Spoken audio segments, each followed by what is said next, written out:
Beautiful. Ladies and gentlemen, I just want to take a moment here to let all of y'all know that after 2.5 years of work, the book that Evie and I did, Does This Taste Funny, came out today. Go to your... You can go to that QR code right there on screen to order it, or go to your local bookshop and order it there. They're lovely people, I'm sure. Thank you, honey. Folks, my first guest tonight is an Emmy and Tony Award-winning actor you know from Succession, The Trial of the Chicago 7, and The Big Short. He now appears in The Apprentice. Now, the government has failed to spell out one single fact concerning alleged discriminatory practices against blacks by the Trumps. I motion to have this case dismissed on summary judgment. Overruled. Counselor, continue. Thank you, Your Honor. Agent Green, what led you to believe that you were denied a lease at Trump Properties based on your race? Well, not only did the newspaper advertise... That's Walter, DOJ. He runs the show. I saw 3 Caucasian couples approved before me. Objection, speculation. Mr. Cole. How can you say for sure they were Cole, Caucasian? Please allow Agent Green to answer the question. I've seen Puerto Ricans whiter than my tush after a long winter. Your Honor. Please welcome back to The Late Show, Jeremy Strong.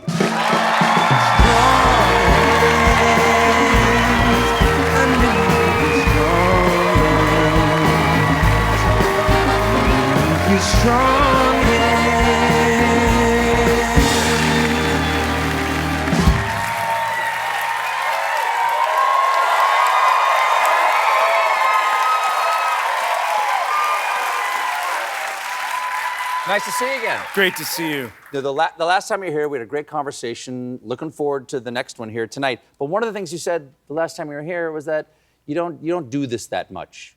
Is that you don't care to talk about yourself all that much. But here you are again.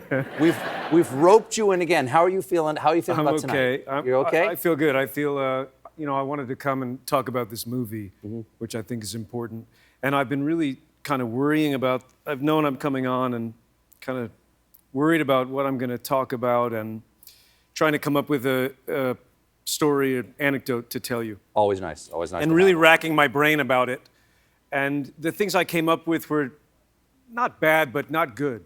And I kept kind of going downhill. Sure. And then I saw this play last week that Downey is doing at Lincoln Center. This brilliant Robert play. Downey Jr. Robert Downey Jr. Yeah. And he's riveting in it.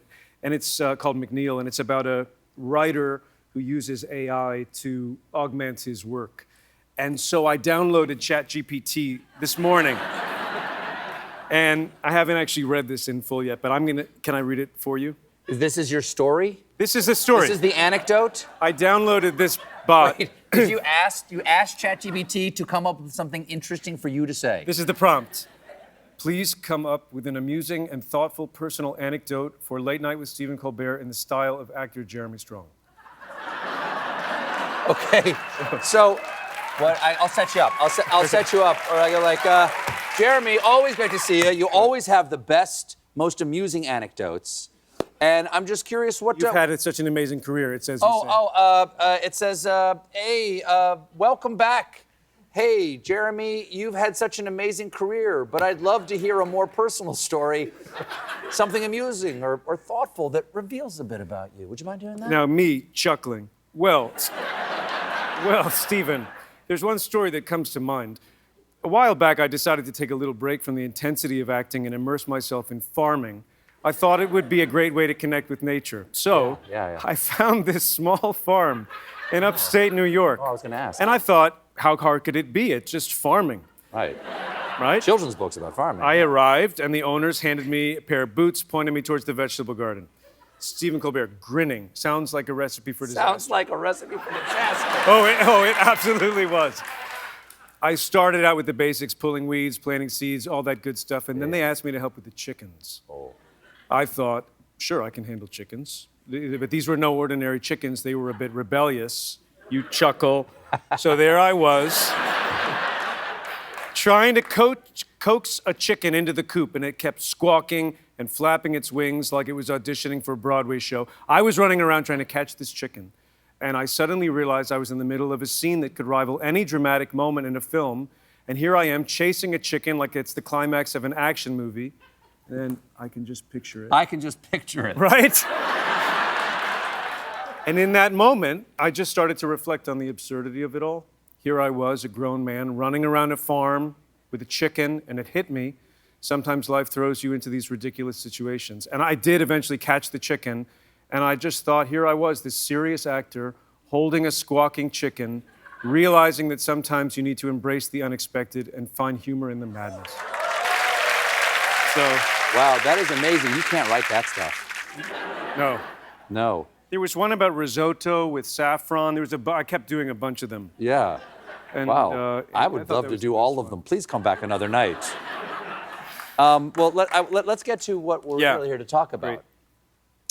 You play Roy Cohn in The Apprentice, this new film.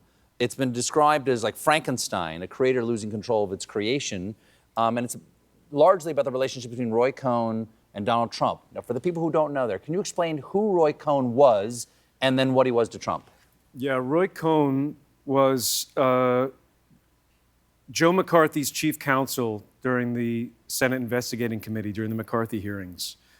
And he was a formidable and fearsome, infamous lawyer and power broker and was a mentor to Donald Trump in the 70s. Absolutely heartless, vicious person. Yeah, a vicious person, a ruthless, vicious person for whom winning was the only moral measure, who believed essentially, and the film sort of explores these things, he sort of codified them, always attack, deny everything, and never admit defeat.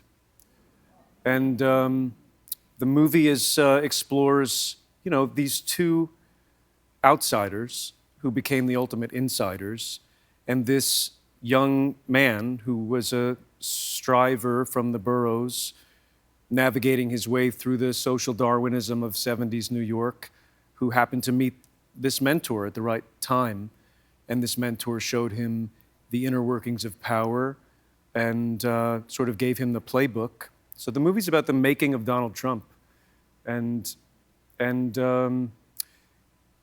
it shows us how we came to be where we are today and the forces and ideas that shaped him and formed him. We have to take a quick break. We'll be right back with more Jeremy Strong, everybody. Don't go away.